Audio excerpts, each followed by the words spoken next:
Let's bring in one of those clips from Project 4.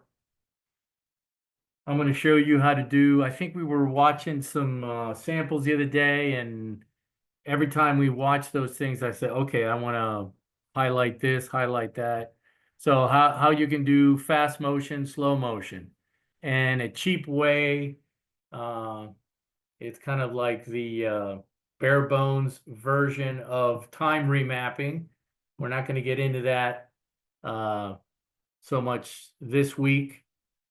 Let's go ahead and do a new project. Time remapping is it's keyframing, but it's changing your frame rate. So it's a variable frame rate. You see it all the time.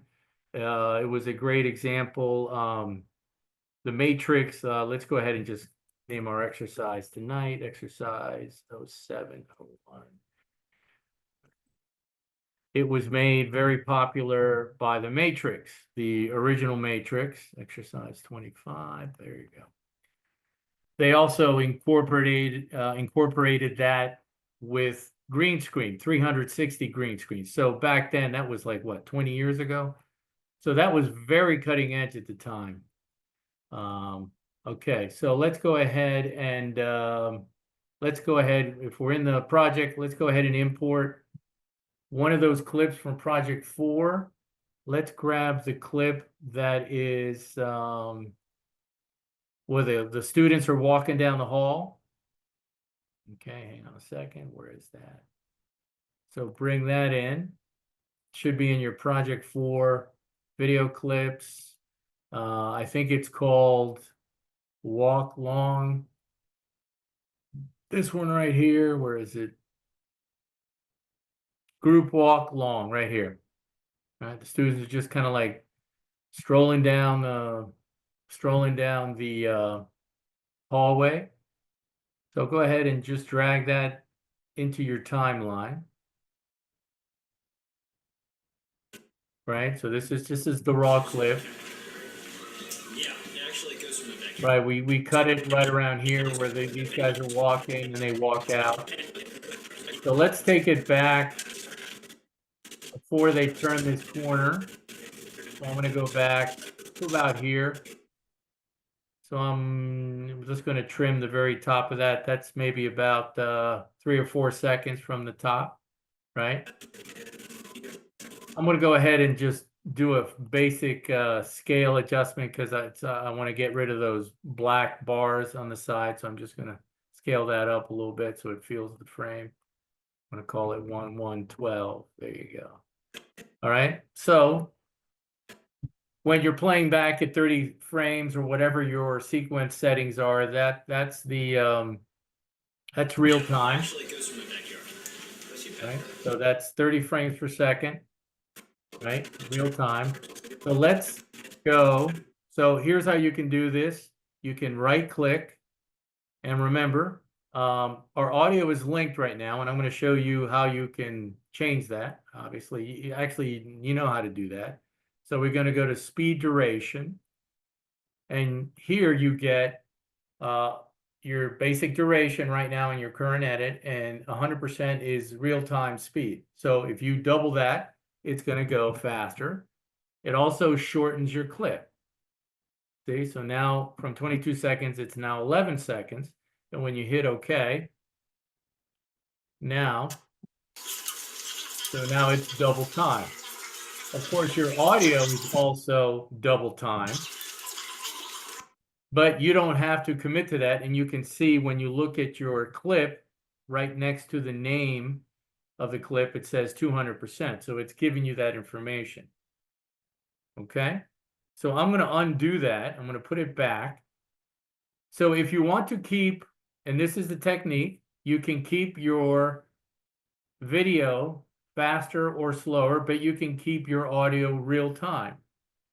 So how do you do that? Anybody guess? Throw that out there. How would you keep your audio real time, but you would speed up your video or slow down your video? Think of what, yeah, Zora. Thanks for raising your hand. To like unlink it. Yeah, you would unlink it. That way it's only applying to the video. And that can be a technique if you want to do something like that. So yeah, you would just come right in here, unlink it. And then you could go only into the audio or the video, right? Double it up, right? And so it's taking the whole clip now, of course, it's going to end much quicker. So the audio for like a couple of seconds, it will more or less be pretty much on time, but then it's going to obviously be completely off. Right. So that's fast motion, right? Real-time audio. Okay. I'm going to undo that. And if you want to slow it down, then you do the opposite, right? You right click, and you go to speed duration. So you're going to actually lower the speed, right? So if you go 50%, and you can see, obviously, this is It's not screen share anymore oh, though. sorry. Let's do that. Let's go share.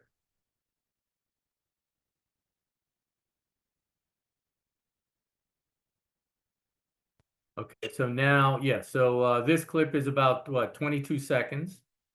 So now I'm going to slow it down. I'm going to go right click and I see 100%. Let's go 50. You can see it says 45. So it doubles it, right? So now it's slow-mo, right? So the audio is going to be ahead of it, right? Because it's playing in real time, but now you're paying like 15 frames a second, right? Right? And then of course the audio is going to end here, right? Again, you don't usually do something that long. All right, let me undo that. And now we're going to try something here. So here you can also split the clip. You can like have it fast motion and then slow it down as well. And you can do that kind of thing. We're not going to get into it that night right here in this remapping, time remapping. That involves keyframes, like multiple keyframes at each point where you're slowing it down, speeding it up. But this is a cheap way to do it, right? So let's say these guys are coming and they're going to turn the corner, right? So get to that point and we can cut it here. So right now we're playing in real time. I'm going to hit Control K, which will cut the clip. You can also go to the razor blade. You can also go up clip. Where is it? Sequence, trim edit. I forget where it is. Markers, cut the clip. It's in here somewhere. I forgot. This is my dayside hat, and I have to remember where the add edit right there. There you go, add edit. So you can also do it that way. Boom, and it does a cut, right? So now we're going to go ahead and speed up this first part, right? So you see how it's cut? Now we've got like two different sections. So right click on that first part, speed duration, and let's say 200, right? So now it's good. It was a 4-second clip. Now it's going to be a 2-second clip. And then let's say here, the rest of this clip, we could keep it at 100 and you're going to see that change. So let me go ahead and ripple that. And so what you don't want to do is trim it because this is a match frame. So it's still matching the frame, right? Even though this is going fast, the next shot is the subsequent frame. Otherwise, if you trim it, then you're going to get something like that. You're going to get a jump cut, right? Right? So you don't want to do, I mean, if you're going for an effect, you can do that. I want to undo that. Okay. So we'll just kind of preview that. So this is fast motion. And then it hits the real time and it slows it down. And it actually it's pretty smooth. If you want to emphasize that even more, then you can right click on the second clip, go into speed duration, and let's drop it down to 50%. Right? So now it's going to be more pronounced. So you can see as soon as he turns his corner, now it's slow-mo. And if you want, you could also go back to real time, right? So you could cut it here and then go back to the remainder of that 50% clip and put it back to like 100. So you've got 3 frame rates, right? Fast, slowing down. And then when it gets to this point, it's gonna, and then it kind of like picks back up, right? You'd want to render that to really play it back. So let's do a quick render. Render in and out.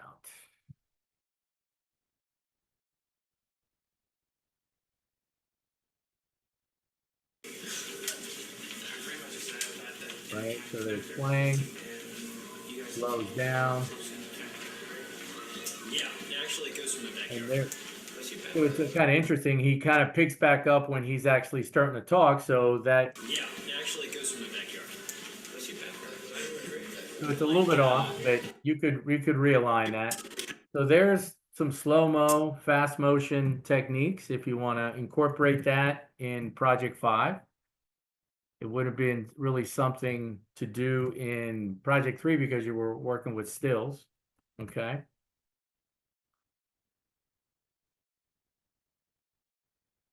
All right. Go ahead and play with that for a minute. The other thing I want to show you, we've seen some examples of these, is some of the looks. All right. And these are some of the things that you can use. They're kind of like filters. It's kind of like color correction. But you can use them on, for example, on stills and video. So go ahead and play with that fast motion, slow. Has anybody, well, I don't think anybody would have a chance to use that yet.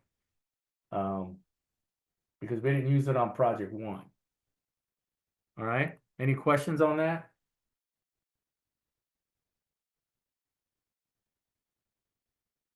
All right. Well, let's jump back in.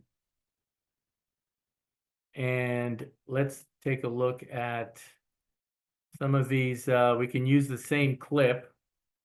Okay. I want to clear this out. Go ahead and drag that clip again into your timeline as a separate instance. Okay. I'm just going to trim it a little bit, make it a little shorter. I don't need it to be super long. It doesn't matter where you trim it, just make it like about 10 seconds, 7 or 8 seconds. Okay. And so let me go ahead and God, I hate this thing.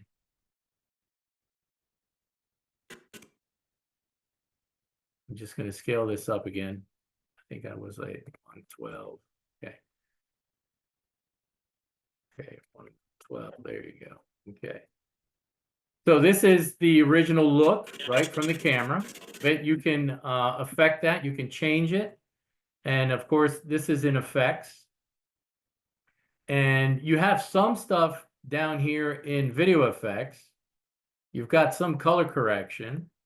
You've got some basic color correction like brightness and contrast. We looked at some of that. You've got Lumetri color here.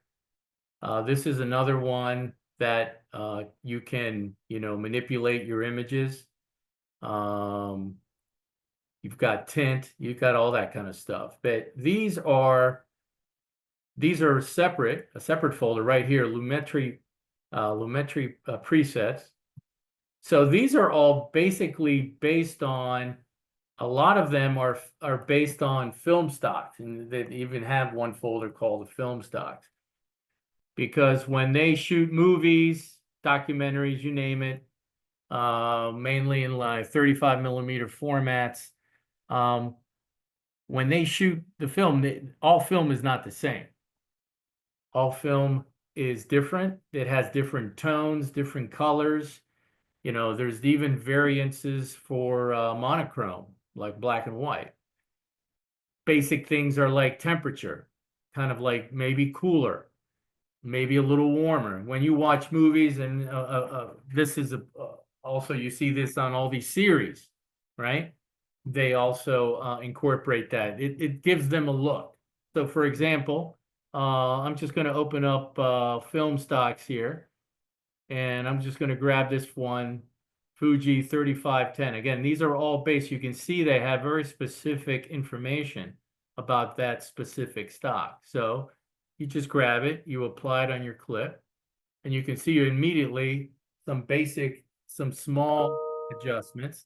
I'm going to push this down. Hang on, I'm going to make a bigger program panel so we can see that, right? And of course, when you drag them in, you have various properties on those looks.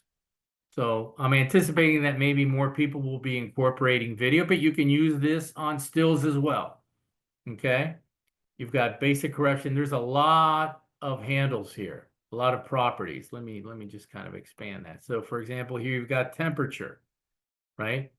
You want to increase that. So this is making it a little warmer. You can adjust the tint. Can you go negative? Yeah. So you can, if you want something to look like maybe like 1970s, it's old stock, that it's been like, maybe not so great preserved. You can go for that look. You can jack up to saturation. You can desaturate it without going black and white. You've got exposure. So it's almost like you're in the camera, right? You've got contrast, highlights, a lot of stuff.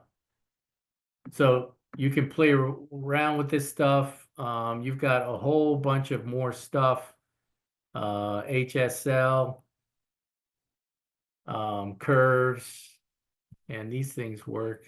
You grab these and you can adjust. This is just another way to manipulate some stuff. So for example, you can play with your reds, increase the reds, drop the reds. That looks like one of those like movies where kids some people are in some sort of like detention center, or they're being operated on scientific whatever experiments. So you can see, you can really play around. There's a lot of different ways to play around with this stuff. This is playing the RGB, red, green, blue curves, which are basically the primary colors for television and film, right? Which I think are different from graphics, right? Who are the graphics folks? What are the primary colors in graphics? Is it the same? It's not RGB, it's CMYK or something? Anybody? Yeah, if you work with print materials. Right, that would be like CMYK or something? Yeah. Right. So that's cyan, magenta, a bunch of other stuff. I can't remember off the top of my head. So anyway, so this is a little technical, right? But this is all stuff that's important to understand when you're an editor. So anyway, sure. So there's one. I'm gonna go ahead and duplicate this clip, and let's take a look at another one just for fun, right? First off, I still have the other one, so I'm gonna go ahead and take that off. Where is it? There it is. So I'm going to delete that. Right. So we're back to the same one. Here's like one of the monochromes. Okay. So people think it's just black and white, but there's a lot of different looks for black and white. So for example, here, this is like very low contrast. Again, lots of stuff you can play with here. Alexa, what is this? This is some default. Yeah, so here's some like defaults that give you certain looks, right? Let me go back. None. I'm going to go back to none. So I can, again, you have the same kind of stuff here, right? Tint, saturation. Here I'm going to add a little contrast, right? Because it's very low contrast. Exposure. Anyway, same kind of stuff. I'm going to go ahead and duplicate that again. And go to this one. Let's get that out of there. And let's take a look at one more. Speed looks, cameras. And here, so this is interesting. This is also looking at specific cameras. So if you have, if you know your cameras, and here's red, this is like generally like 4K, very high end, high resolution. Black Magic's very popular. Arri is one of the classic cameras, and you can see right here it gives you specific details. Like here's code, blue code. Let's look what blue code looks like, right? So you drop that in, boom, very contrasty. So maybe you like that look, and then you could always transition into this, by cutting the clip, right? And you could put it on the second part of that clip, right? And then you could transition into it old school with a transition. So, maybe you guys are working again, depending on what you're doing. So you can see that now that blends it in, right?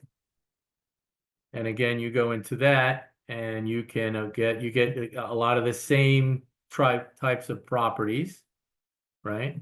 I'm going to take that out. Let's go to one of the warm ones. Intense, blue ice, steel. Here's gold orange. Let's see what that looks like. Right? So it's got a little warmerness, but it's still got that sort of like contrasty look. Anyway, okay, here's noir, which is the old gangster look. Yeah, so they're going for that like 40s kind of like look.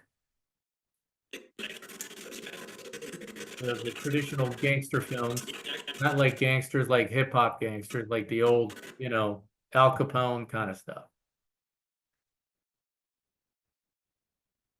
Okay, so there's more stuff there.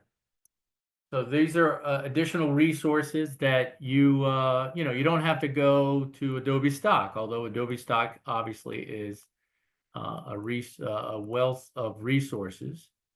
Okay, and these are right here in your effects panel.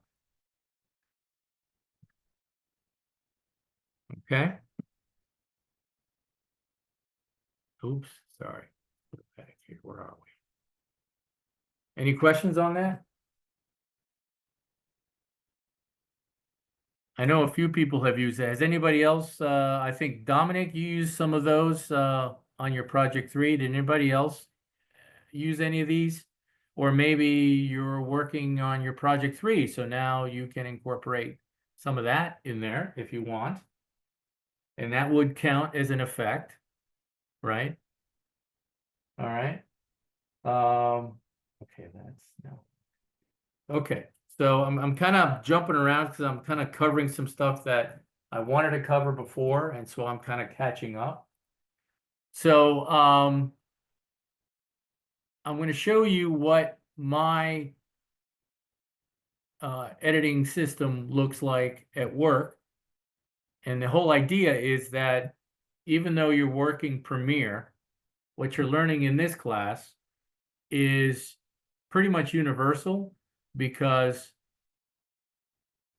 each program is a little different, but once you understand the fundamentals of the workflow, the panels, and what they do, you just kind of like have to learn like a slightly different workspace, some maybe different shortcuts. And again, you can always adjust preferences, right? So let me pull that up. That's what I was looking for earlier. Okay. Okay, here we go. All right, hang on.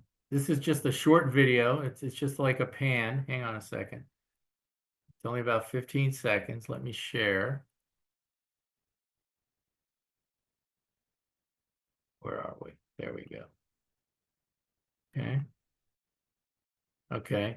So yes, I have here. Let me just play this through.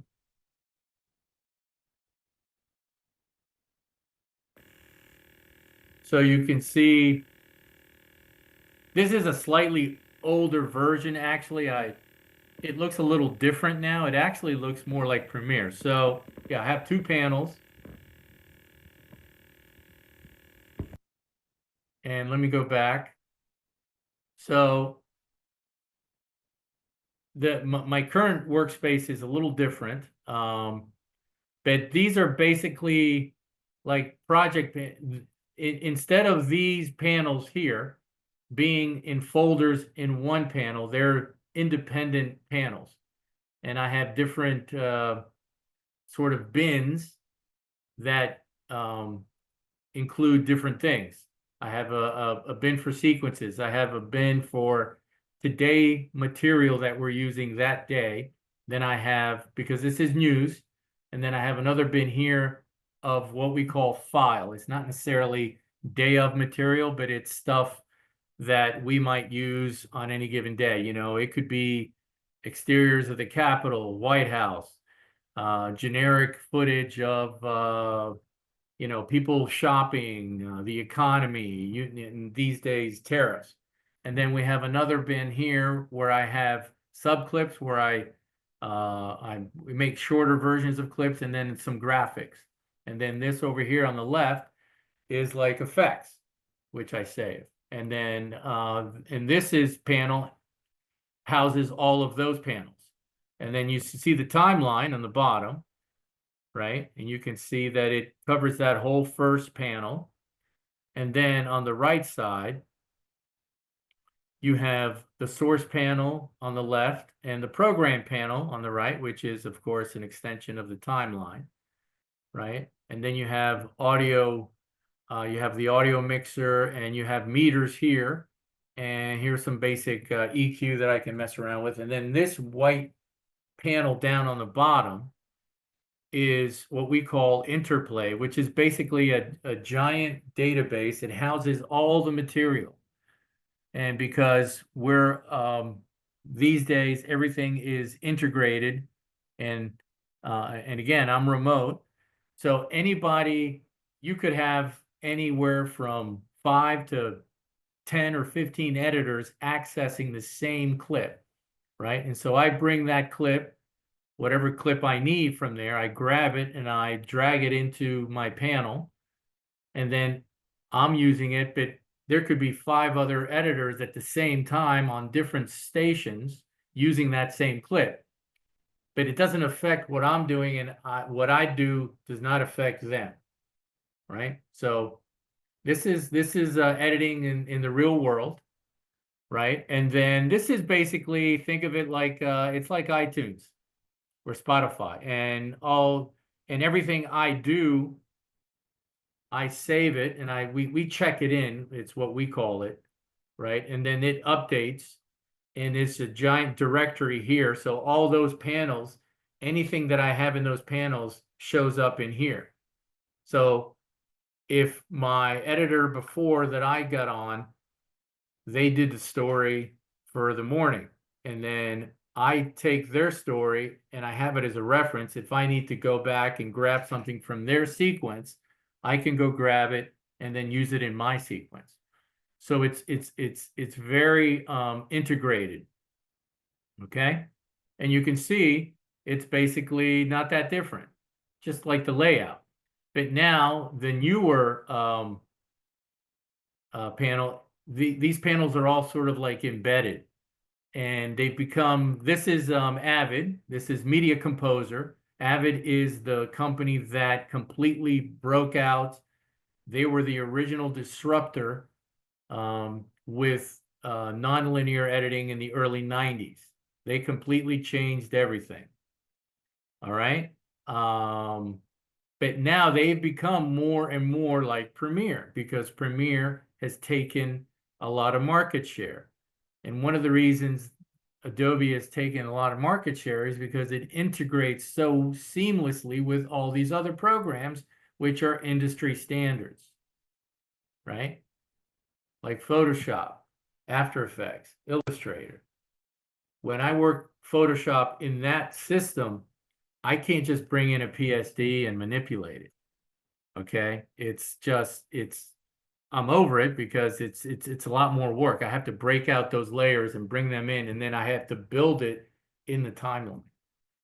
Anyway, so that's a comparison of another system, and that is still the strong system. NBC uses it across pretty much. They have to because, you know, if we're all sharing material, then we're all on the same system. So that's a big client, and it's still used a lot in Hollywood, production houses, but Premiere has definitely gained a lot of traction.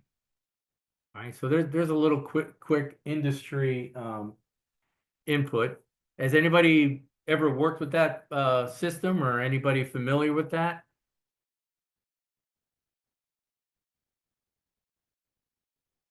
I know a few earlier on, some people mentioned some other systems. Yeah.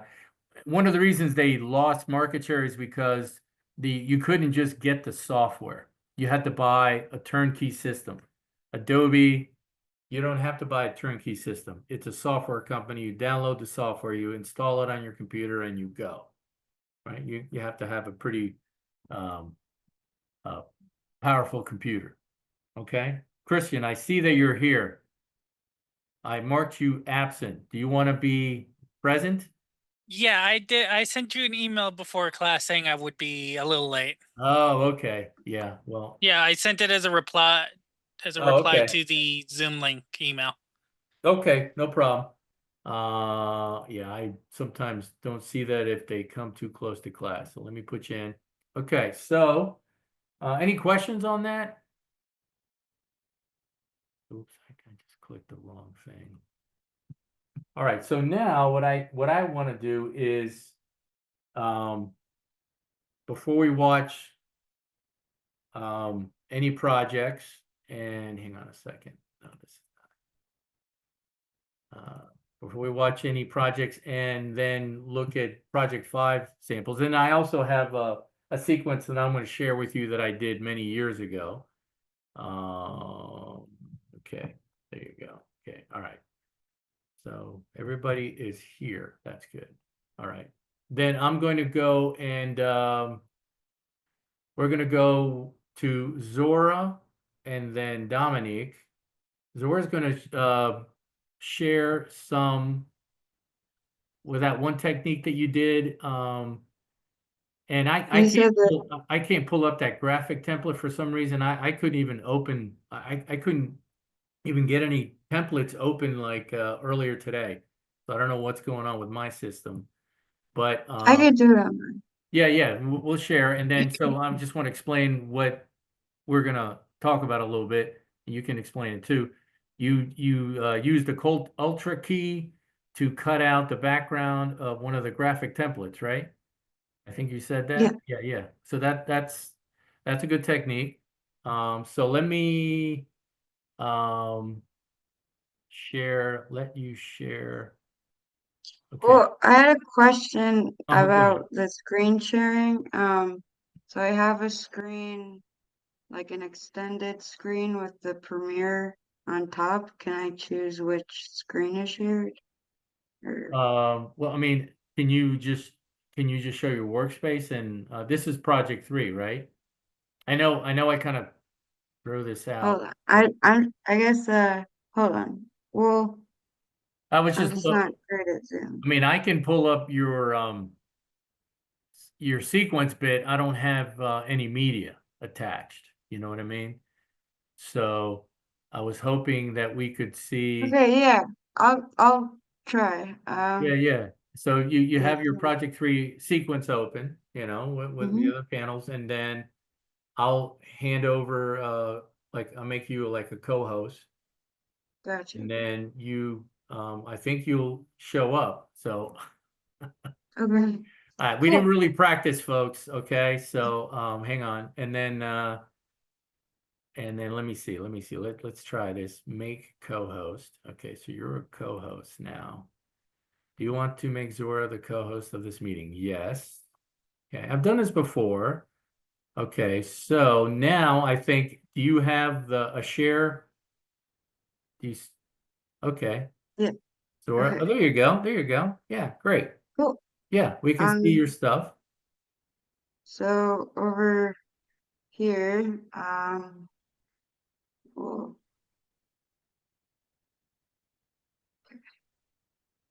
Yeah, if you um, drag the playhead over that little section and then click on that, yeah, click on that graphic, and then we can see what you have there in the effects control, right?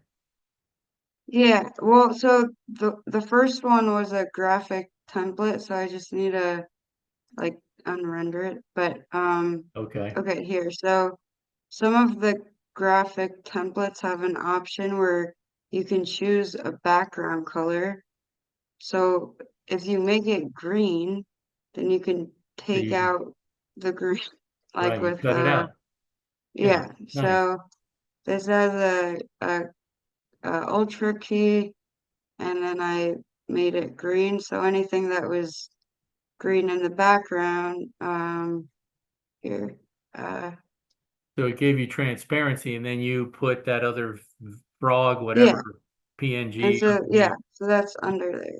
Okay, Um, so so it that's should good show up in technique. the source panel, but it's not. No, it's okay. It's going to be a little clunky, but I think we get the idea.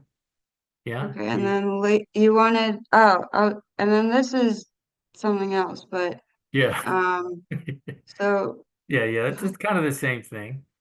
yeah, Yeah.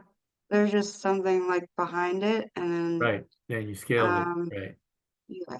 And then Was you reveal was that. there another thing that Oh, you the wanted other thing, to? that part with the phone, and you had a picture, that was probably maybe also using the key. I think it's coming up. It's keep going.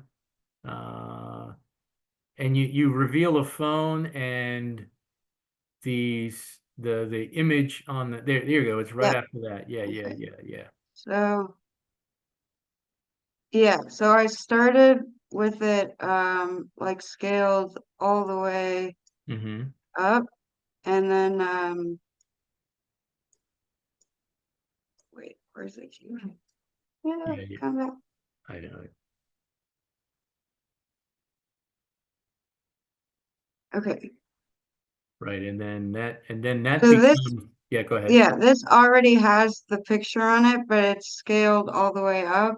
But the Mm-hmm. window is from the Ultra key. So the, is there a way to see, wait, this is the phone, right?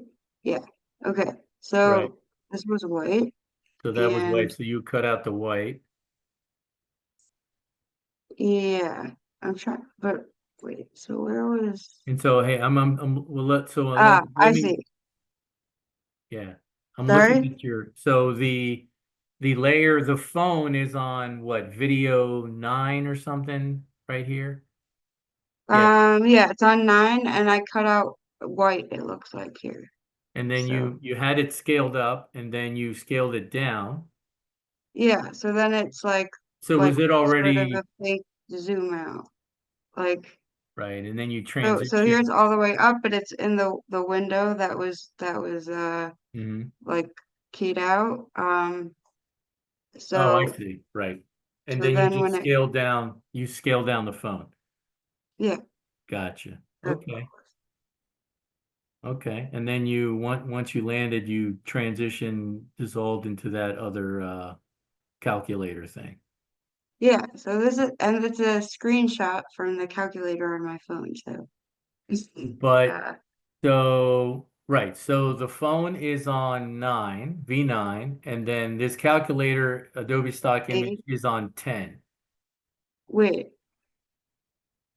is it? Or no, actually your phone should probably be The on. phone's on 8.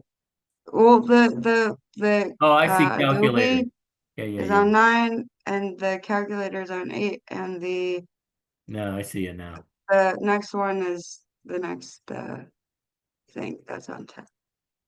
Right. So nine's the phone. The girls are whatever, the kids are on whatever 8 or whatever, 6, whatever that was. Yeah, yeah, right. Well, That's there's below it, 5. right? You got the phone on top, right? Because it's behind Yeah, it. You have to cut it, and that way the phone comes down and it doesn't yeah, bleed so out. Yeah. it's Okay. like the alpha channel, it's scaled up so that like it's the middle of the picture. So Sure, I when got you. you scale it back down, it looks like it's like zooming in or Okay. zooming. Cool technique.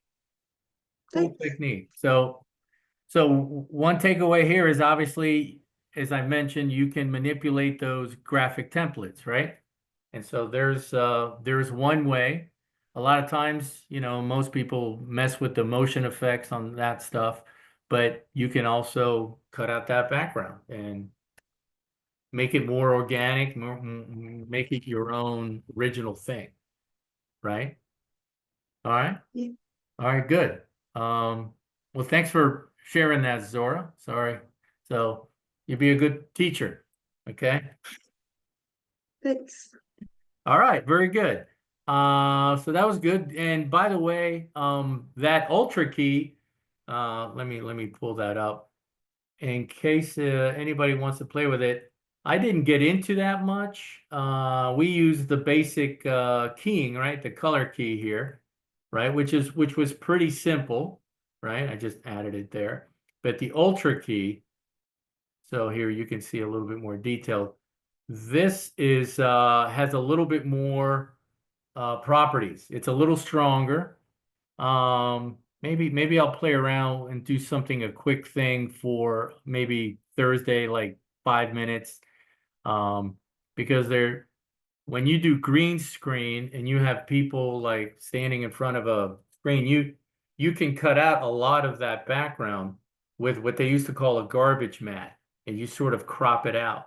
And that way you only have to actually cover it's already cut, and then it's probably hard to understand, but anyway, the Ultra key has some of those flexibilities. So Ultra was also a separate company years ago. They sold the whole green screen kit with with the actual screen, like the green cloth with a stand, and they sold you the software, and then Adobe bought them. They're pretty smart people. They said, you know what, we're not going to compete with it. They had their own keying, but it's like these guys are really good. We'll just buy them, and they got integrated. I think that was like maybe 10, 12 years ago. So that's where the Ultra key comes from. All right. Okay. All right. Very good. So now we'll go to Dominique. Yeah, You okay? yeah, I'm okay. And then I think we had questions about you were doing some masking on that car with the headlights on Project 3, Yeah, and right? the moving road. Yeah, the moving road. And so masking is kind of, again, sort of in that giant category of keying, kind of like a matte a little bit, but it's where you can like select a specific area that you're going to sort of cut out and you can replace those pixels with other stuff. So again, these are all variations of sort of bigger techniques. So go ahead. Oh, let me give you Yeah, I don't have permission yet. let me give you make co-host. Okay. And I'd be curious too, some of the AI stuff. I think I did. Okay, there you go.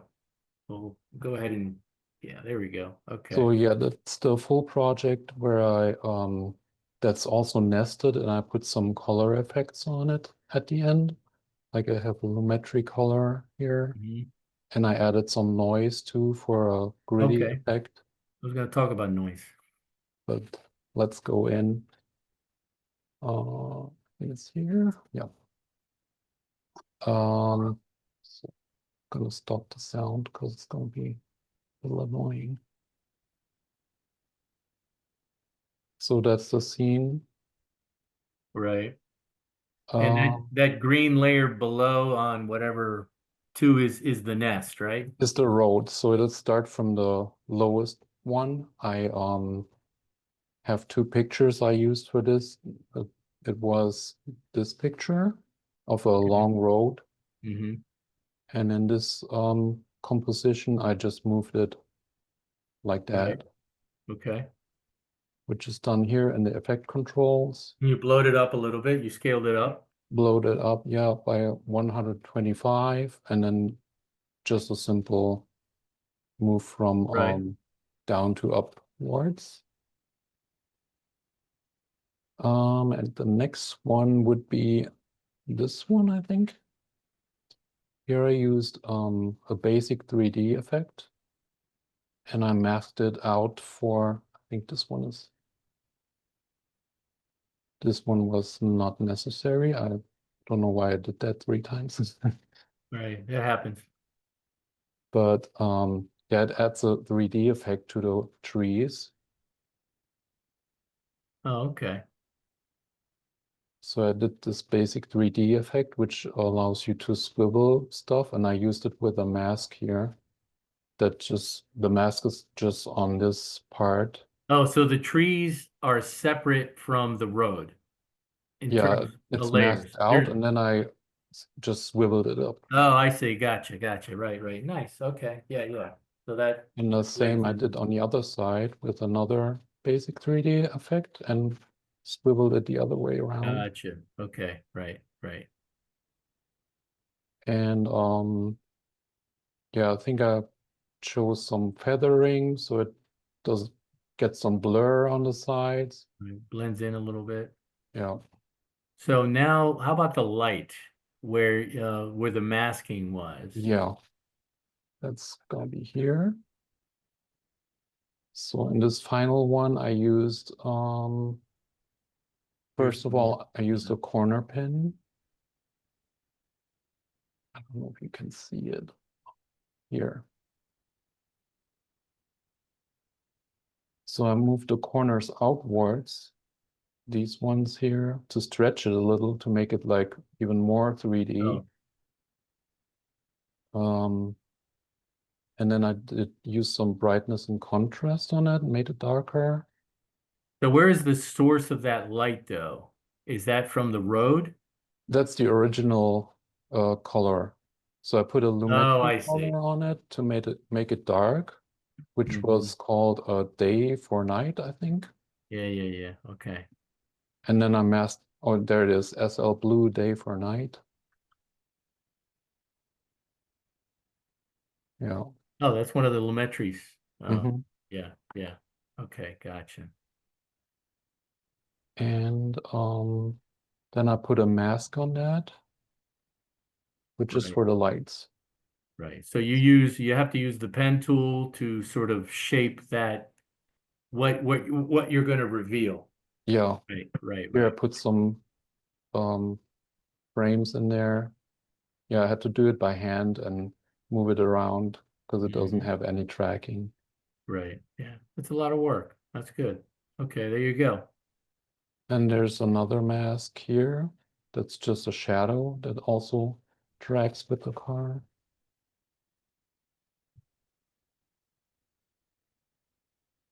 Okay. Yeah. All right. Nice, nicely done. Good technique there. And And so yeah, masking is not yeah, you always can easy. do a lot with masking, and a lot of this was just trying around. So I encourage everybody to just try stuff. Like this whole 3D effect, I just came up with it. I didn't Sure. know any of this before, just trying Hmm. out effects and masks. Yeah, there's an old phrase. God, I can't trying to remember the phrase. It's as an editor, you never say, oh, that was an accident. You always say, oh yeah, I intended to do that. Yeah, Don't ever admit that it was an accident. Even though it was an accident or you just discovered something. Oh yeah, yeah, no, I planned to do that. So it's yeah. Oh, and finally, we have the car image I forgot to talk about. So this one is just a PNG with a transparent background, Mhm. and there's no effect on the car. It just zooms and moves. Right, right, yeah. Yeah, you're just motion effects. So Yeah, it's just so motion. that is about 3 or 4 layers Rotation, maybe scale, right and there. position. Right, position, yeah, right, right. Very nice. Yeah, good compo that's so folks, this is again, the takeaway here is this another example, and what Zora was doing too was the same thing. It's an example of compositing, right? And so if you were to move forward from where we're at this class, or if we taught a second level of this, which I don't think we really do, we would be going to much more of this stuff, the track mats, masking, using layers, nesting, etc., because that's where it really gets interesting, you know. Again, even though we did project 4, which is meat and potatoes, that's going to pay the bills, right? And so Mhm. you still got to do that. But Yeah. there's so much that you can do with this stuff. Okay. Yeah, they're very good. Thank you, Dominic Thank you too. and Zora. Yeah, nice, nice. And I will include these when I upload the Zoom session tonight. Okay, so everybody can, try to learn from that. Okay. So I'm glad that some of the stuff I taught are people using. Okay, that's important. All right. So now I'm going to show you something that I did a long time ago. Hang on, I'm just going to close this out. So this is something I did, and this is really primarily an example of, yeah, layers, but also nesting. Okay, this is another example of nesting. I'm going to go ahead and it looks like I did this around about 7 or 8 years ago. And it's kind of a fun, goofy thing. It involves my granddog, Zoe, who is still here. She's actually sitting a few feet away from me. And let me open this up. Let me show you what this looks like. So it's actually, and part of the takeaway here is that even though you do something in one sequence or one project, you can transfer that to another sequence, another project. Okay, so let me show you code. So this is a short. This is about a 30-second. Oh, hang on. Let me close that. I think I had that other thing open. Okay. So this is kind of like a fun, goofy thing. This was not assigned to me. I actually sent it, and I'm not trying to advocate beer drinking, right? But this does have to do with beer drinking. And I live in Frederick, and so our pride here was flying dog, but they've moved now to New York. So, and at one point, maybe I was curious to work for them. So I went ahead and did this video and sent it to them, and they liked it. Let me show you this. Okay, here we go. This is all still images. This was all done in Premiere.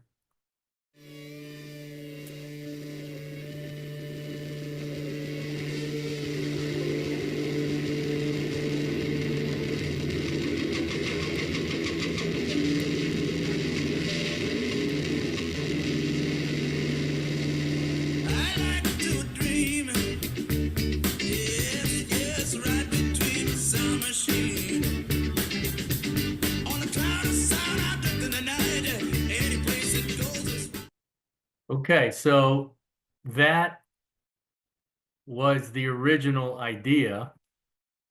And then I don't have that sequence. Because I can't, a lot of that media is offline, but I'm going to show you another example where I took that same pattern of my dog flying on the beers, and I did a Christmas card, like a video Christmas card. And then I'm going to open that sequence so you can see what that looks like. Okay, so let me open this. Okay, hang on a second. Let me share that.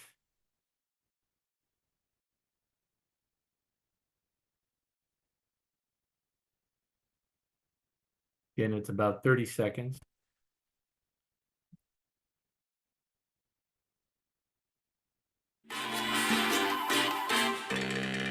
Deck the halls with boughs of holly. 'Tis the season to be jolly. Don we now our gay apparel. Troll the ancient tide carol.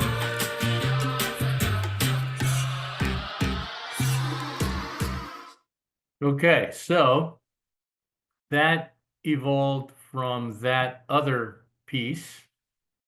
Okay. Share screen has stopped as a share. Okay. I was sharing there, right? Everybody saw that? Okay. All right. So now I'm gonna go into the sequence of the Christmas video. All right. And so share here.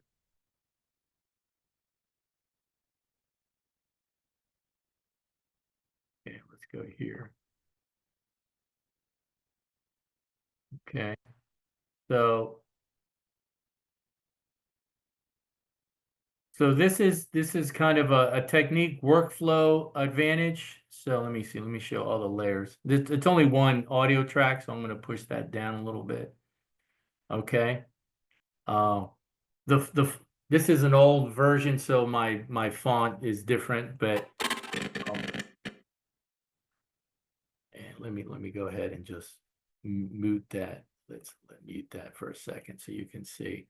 So you see all the layers, and so basically my dog on the sled is a nest. So it's the sled, the dog, the hat, and the two wings. And that was the original flight pattern in the other video. Okay, and so I was able to copy that nest from the other one, bring it in here, and then replace, and I just clicked on the nest, so this is now the actual nest without the motion on the nest, right? So this is just a static. You can see the layers. And so all I had to do was really add a hat, a Santa hat, and the sled. So I replaced the beer bottle with the sled. And you can see the foreground and background, right? The hat is on top. The sleigh is in the foreground. It's on 4, right?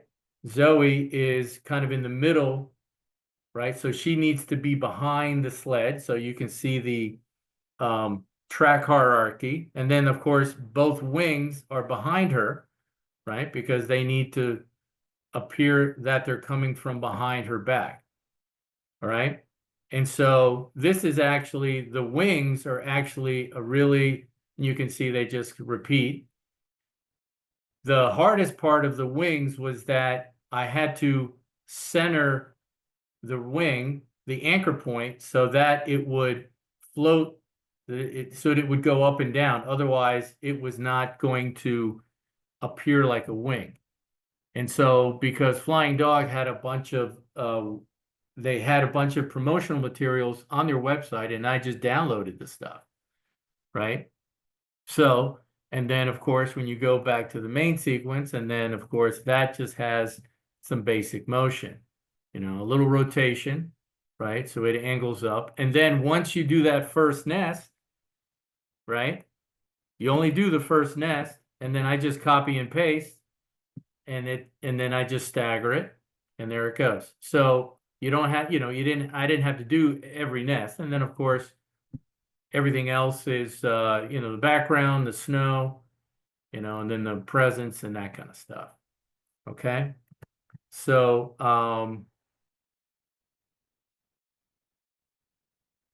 that's a good example of nesting. We've seen a little bit more nesting from your colleagues. And again, this is strictly still images. Trying to think what else. And yeah, and the original video here with the flying dog on the background. Again, this is like 3 laptops ago.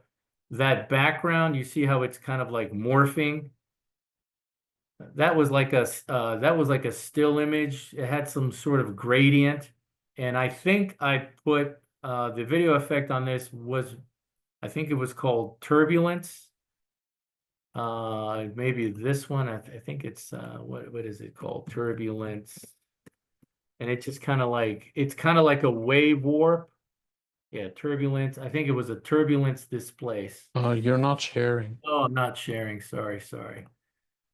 My clicking is faster than my brain. Okay. So yeah. So I think it's in video. It's in distort, right? So let me clear that out to see what else is in distort, right? Yeah, there's a bunch of stuff. Whether there's a wave warp in there, and it's this one. I'm pretty sure that's what I used on that background to give that sort of like melting quality. So yeah. Okay. All right. So sharing some techniques. Hopefully, everybody is getting some ideas and explore. Okay. Any questions on any of this? I know technically you have a couple more days to get your project 5 in. And again, you don't have to make it. I think we have 3 minutes to 5 minutes. Let's take a look at some of those guidelines. real quick. When do we have to turn it in? Technically Thursday. That's our last class. Okay. Yeah. So I would recommend, because, and I said we're finishing early today. If you know, we can a little bit. I'm not going to keep you longer. I mean, we're going to watch at least one project, and then I want to show you a few more project 5 samples. But we can cut out maybe within the next half hour, if that helps everybody, to let you work. Okay, well, that's fine with me. I don't have a problem with that. But yeah, it's a 5-minute limit, but you don't have to make it 5 minutes. Let's jump. Hang on a second. Let's jump. I like watching these things. Yeah, we're gonna definitely watch some examples because I'm gonna show you some things to not do. Okay, I got a few more things that you want to be careful of. Hang on, let's go to Blackboard real quick. Oh man, it just logged me off. Come on. Seriously? All right, sorry guys. The home page logged me off. I don't know why. Let's take a look real quick at the sort of like the guides. Some of the tips here. Come on. Okay, am I the only one who has to log in like 3 times on the home page? Anybody else have that problem? Yeah, it does that to me sometimes too. Yeah, I don't know if yeah, there we go. Okay. And I'm pretty sure I'm putting the same information. Okay. So give you a little bit more guidance on this. Let's see. 1 hour ago. Now I need a new one. That's it. 72.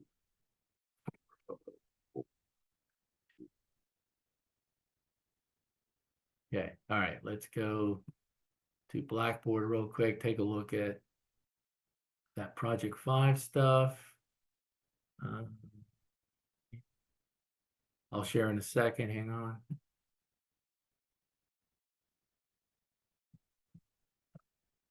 And I will be entering more grades on the Grade Center.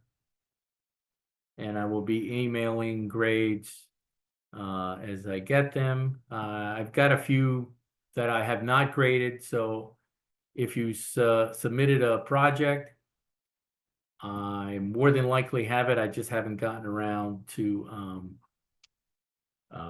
grading it. Hang on. Okay. Let's see. What's that question here? Let me see. That's what I thought because I kind of underestimated how long my project was going to be and some of the original. Yes, well, so good expression, cutting room floor. You know, as I mentioned, don't try to make this, you know, if it's let me put it this way. Remember that whatever you submit, you can keep working on it beyond class. You know, it doesn't have to end. If you want to embellish it, but try to submit something solid so you can get it in for class. I deal with this every single day. Okay. There's always more that I would like to do, but I don't have the time. And if I don't get my product on the shelf, you know, I get fired and my team gets, you know, slammed, you know. So, you know, we just get it out and we do the best we can with the time you have and the resources that you have. That's production, that's editing. Even when you watch films, you see interviews and these people say, "Oh, you know, yeah, I would have, you know, liked more time, but they did the best they did with the resources they had and the time they had." All right, so let's take a look real quick here in case anybody let's see. Okay, let's go down project 5 stuff. Project 5 materials. Well, you see assignment sheet, let's glance at that. Again, remember you can download this. Okay. So the limit is the limit is 5, but you can make it 3 minutes. So anywhere between 3 to 5 minutes. Make it 2 minutes and 45 seconds and 2 minutes and 45 seconds and create 15 minutes of credits and you'll be fine. Okay. Right. Here's some basic requirements, you know, don't make it longer than 5. At some point, give me some 2 audio tracks at some point. That doesn't have to wait all the way through. It can even be a little dialogue, some music, or maybe a sound effect. Just show me that you're working the audio tracks. You're doing some basic mixing. Obviously, the proposal needs to be submitted, and then it's kind of like the same stuff we do on all the other credit. You know, credit yourself. Anybody, if somebody helped you out, you know, somebody helped shoot some video or whatever, etc. Fade out to black, and here's the basic rubrics. Okay, so let me get out of that. And so here's the goals, right? So here, this kind of like consolidates that, right? You want to be technically clean and smooth, right? Fade up, fade out. Again, this is kind of optional. It doesn't have to be a fade out. I mean, if you're going for like a certain effect, you want to like start your piece and, you know, open it like with like a shock, that's fine. But you don't want to have mistakes like flash frames, right? Black holes, jump cuts, clean transitions. I'm going to talk about clean transitions in a minute, right? 2 seconds of black at the end, that's fine. Again, show me, you know, what we've been talking about. Show me your tools. You know, you don't have to, every second of it doesn't have to be like 5 layers, but show me that you're working the resources, the tools in Premiere. You know, show off Premiere a little bit. At some point, there's the 2 audio tracks there. And if you're working with existing material and you've got graphics, don't use their graphics. Do the best you can. Like if you're doing like a Marvel movie trailer, you know, with whatever, some superheroes, just don't use their Marvel thing. If you want to try to recreate it, that's fine, but you can make your own. It doesn't have to be the real thing. Okay? So think about that, creating original titles and stuff. If you can give me some kind of example of nesting at some point, even a simple nest is fine. And again, this is also very important. This is not like highlighting very wide, but a good, strong sense of story, right? Beginning, middle, and end. Music and sound effects, enhance images, mood, clean, mix, no distortion, good pacing, strong mood. These are all aesthetics. And if you have a sense of your target audience, right? Stay within intent limits, clean and error-free export. So check your export, okay? Before you submit it, watch it all the way through, make sure it's clean, okay? All right? Okay. All right, so let me minimize this. I'm going to close this. All right, so we have one project tonight. We're gonna go to watch that, and then we will look at some samples. Lots of messages between my A-roll side, B-roll transitions, and my P-roll.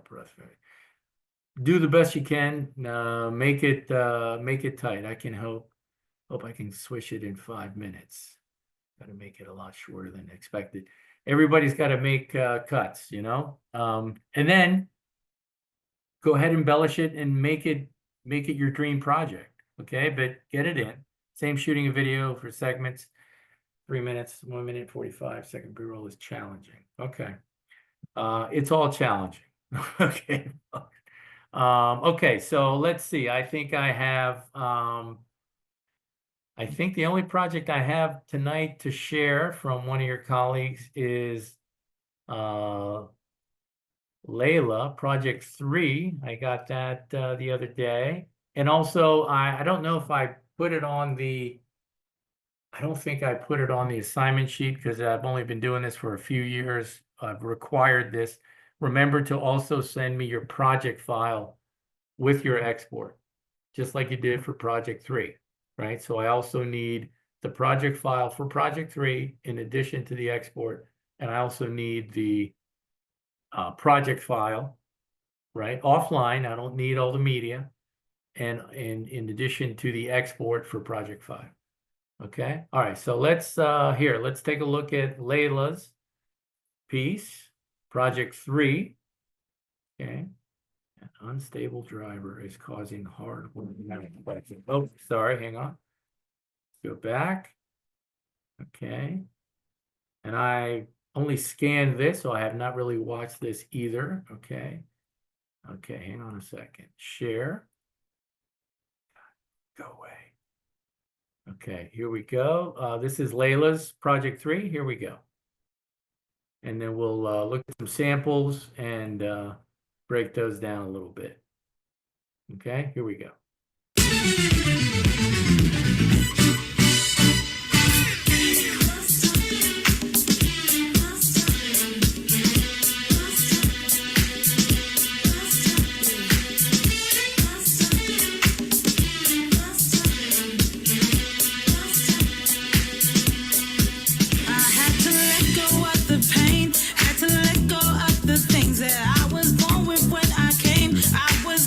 With my name, and only I could do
All right.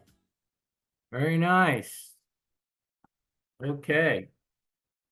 Hang on a second here. Couple messages here. Yes, good music. Thoughts, observations.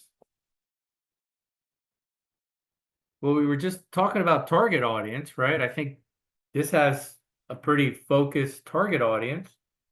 Not only Black women, but, you know, expanding beyond that, but, right? So there's a great example of, you know, knowing your audience. Okay. Yeah, there was a couple pixelated images. You want to be careful with that. Collage contribution achievements. Yeah, good little history. It was worked in with some history, right? Good technique. You use the layers. I like the little triple boxes sort of like trickling down. There were some I think was there I saw some effects, some lens flare. Was there like a vignette there, Layla? Was there using like some vignettes? Yeah. Yeah. Okay. Yeah, that worked well. Some good color. Maybe a little color correction. Okay. Good. Good pacing. Anybody else? I wish we had more. Hint, hint. Okay. All right. Okay. So now, if I'm going to try to get you out of here by 8, unless you guys don't want to do that, let me pull up some samples. Project 5 stuff. I had some stuff organized here the other day. Wait a minute, I think I had it here. Dominik Sports. Oh, hang on a second, folks. Sample project 5. Okay. All right. Right. More recent. We looked at a few last week. Hang on. Organize some stuff. Okay. We looked at some stuff last week. Right? Everybody remember I showed like a video game that I don't want. Okay.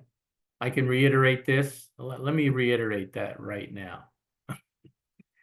Because I don't want anybody to put all this effort and be like, oh, okay. So this is not an example of what I want if you're just gonna like record your video game and you're gaming, right? Of League of Legends, where strategy meets skill. In this tutorial, we'll guide you through your first steps as a summoner, using a simple story format to make it easier to understand. So this basically is just, and I blacked out the gamer in the bottom left corner. This is just like sort of like dissolving between the game. And, you know, you see what he's doing. There's a few titles, which is not bad, but it needs to be more than this, right? You really want to break this up. Existing material, you want to really break it up, right? Right? And I think we watched these very quickly. So I'm going to show you. And I think we started looking at this one, a good example of a good video gaming thing, right? Where this student definitely made it his own. Okay. So definitely manipulate, and I think we watched a little bit, but I think there's also some green screen, maybe the ultra key used here as well.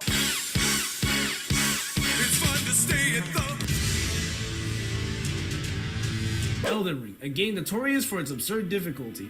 So again, this is a student who wrote this and he narrated it, so you can write your own material. It's also known for letting you do stuff like this. Oh! And that's honestly not fair to the enemies in this game. So I figured, why not just make things a little bit more fair to them and make it so that I can't see? It's not really a blindfold. So this looks like a green screen. So he shot himself with a green screen and it's like a bright green. and then he cut it out, and then he found this background. I don't know where he got it. He could get it anywhere. You're not limited to Adobe stock. You can use whatever you want on this project 5, right? Yeah, a face It's mask that it's I'm a gonna put pretty on good my eyes. clean, Don't or worry, it's unless clean. he's I'm got gonna be some kind finding of a few. screen behind him, some rear projection, but it looks like a very clean. Anyway, and so he's really breaking this up, right? He's showing up there. He's commenting. Do you see me? Oh shoot! Did I do it? And I guess he makes it interesting because he's blindfolded, right? Right?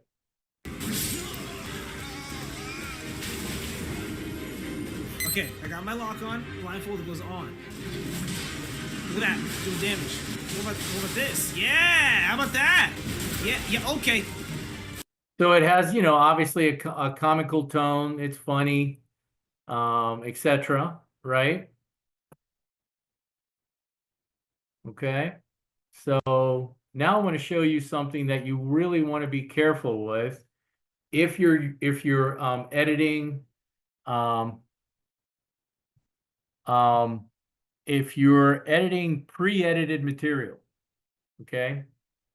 Pre-edited material, meaning you're downloading something that's already been, it's produced, right? So for example, right here, one of the problems that you could encounter is when you say transitions or dissolves, because this is already edited, you don't want to be, you're cutting a couple pieces and then you add a transition or dissolve. And what happens is in the middle of your dissolve, one of the changes or two of the changes change, and it's very distracting. Let me show you what that looks like. You don't want to do this. Okay. So here's sort of like a travel thing about like Peru. Peru's a fine place. I've been there. It's great, great food. Love the food.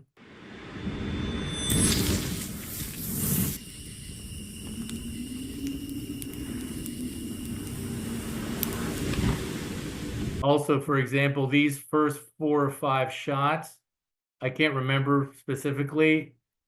If these are already edited and you just kind of laid this down, this is about like what, 20 seconds?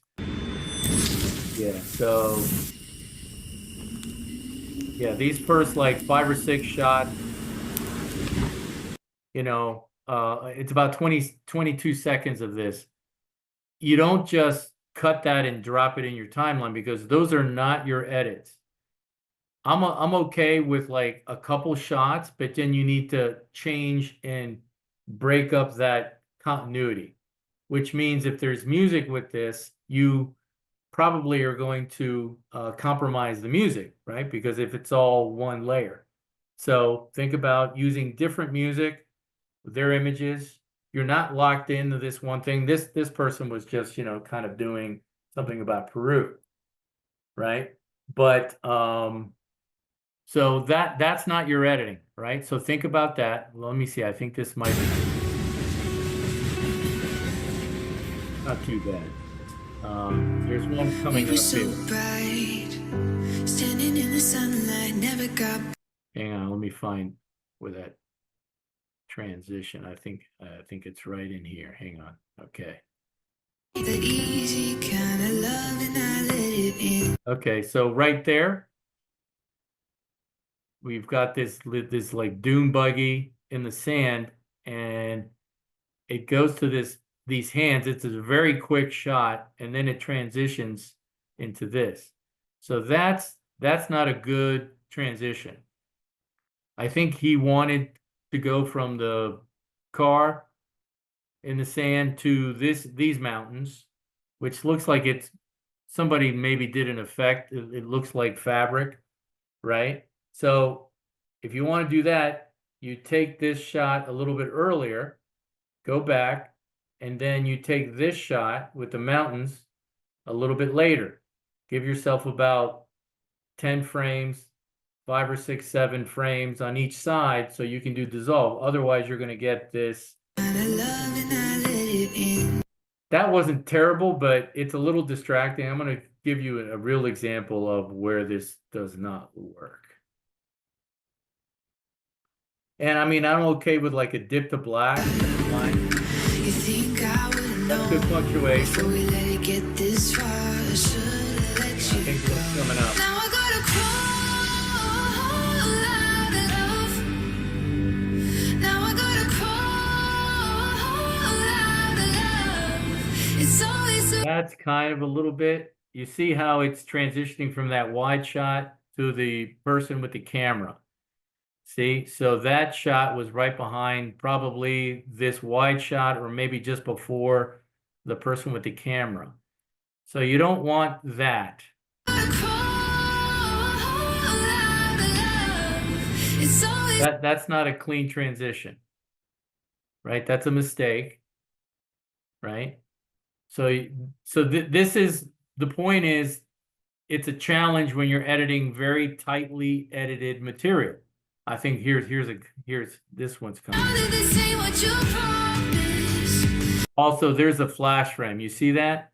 It's hard to pause it, but it's coming out of there, and before it goes to this guy, there's like one stray frame.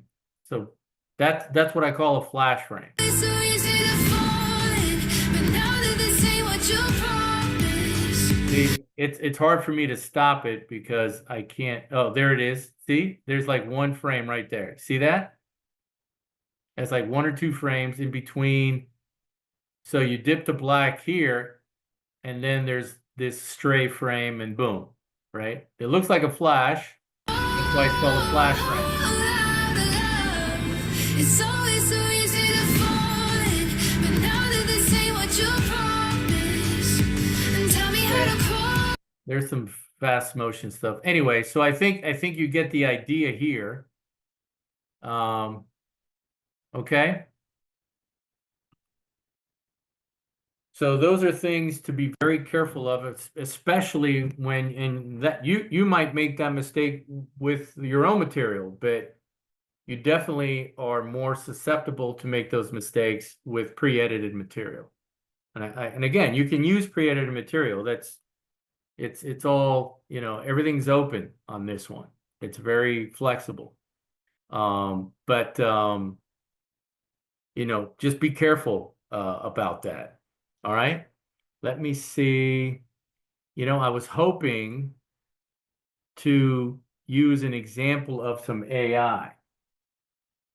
This is kind of like a little historical documentary, Let's just watch a little bit of this.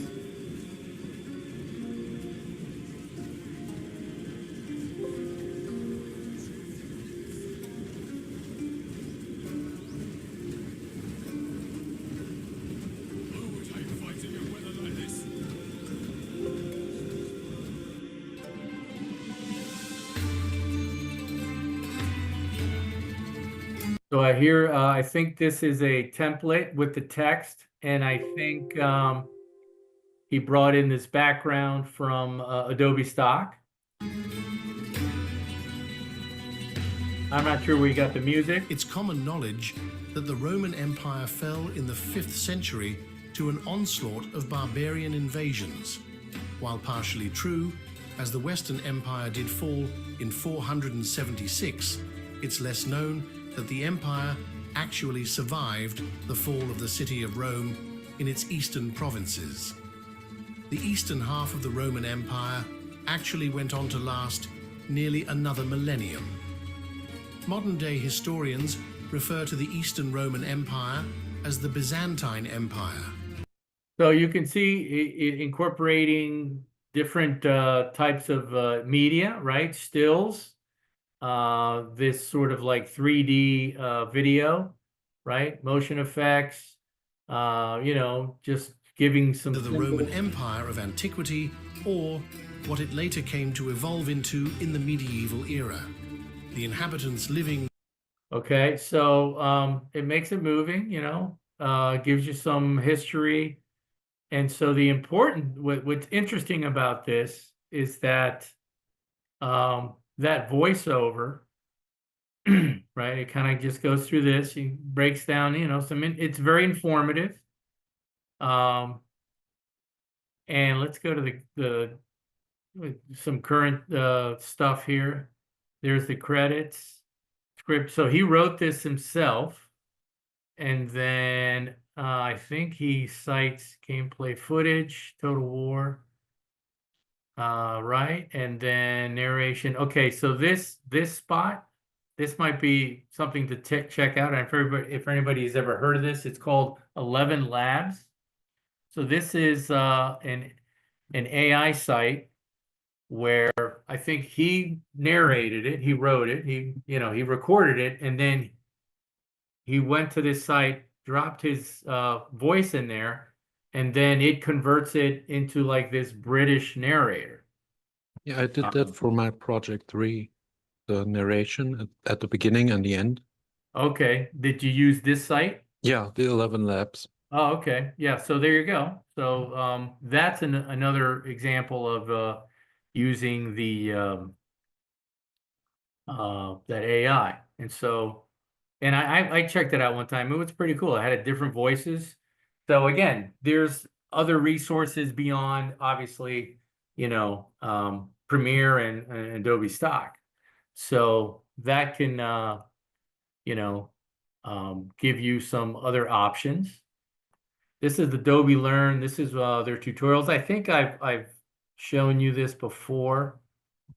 All right, but this is also a great site. Adobe is very generous about this. Okay, and it's I'll put the link here. I think I put it in one time in the chat. So let me put it in there. Hang on now. So let's stop sharing. Hang on a second. Let me put it in here. Right, let me hang on a second. There it is. Copy. Stop share. I'm going to put it right here. This is a great site, and it's Adobe's stuff. It's Adobe tutorials. I've used a few of those in class. We didn't get around to it this semester, but it covers a lot of ground, and you can obviously search for specific topics. All right, and of course, you've got all these different programs. So if you want to go Premiere, they have, I think they break them out by difficulty, but you can also, let me see, get started, sequences, all topics, visual effects, you name it, you know. So for example, if you want to go to visual effects, and they give you basically, if there's any media, you download it and you can do it. Let's see, what's the one that I've done before? We did one with yeah, we've done this one, this add track mat, where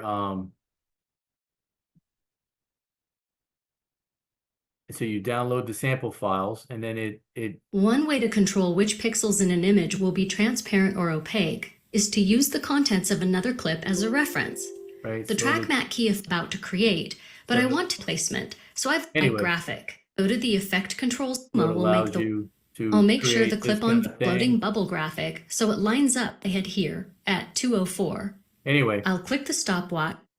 so check this out. This is a really good site.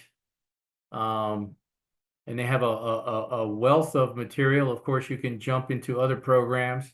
They break it down like keyframing, graphics, animation, additional animation. And I think they get into some stuff with, there's a lower third. We talked about that last week. So it's a great, again, this is probably like beginner stuff, right? Sequences. Skill level, here you go, skill level, beginner, intermediate, advanced, right? So you can search based on some of that criteria, okay? I just put it in the chat, and I will go ahead and post it on Blackboard. And by the way, you'll still have, I'm just trying to get some stuff out so I don't have to suck up too much time on Thursday. So you will have access to the Blackboard material pretty much like till mid-August. Okay. Okay, so you've got like a couple AI sites. We've watched a little bit more of some of those samples. Be careful with some of those, techniques. And yeah, I think I'm going to let you guys go so you can get a little, maybe a heads up on working.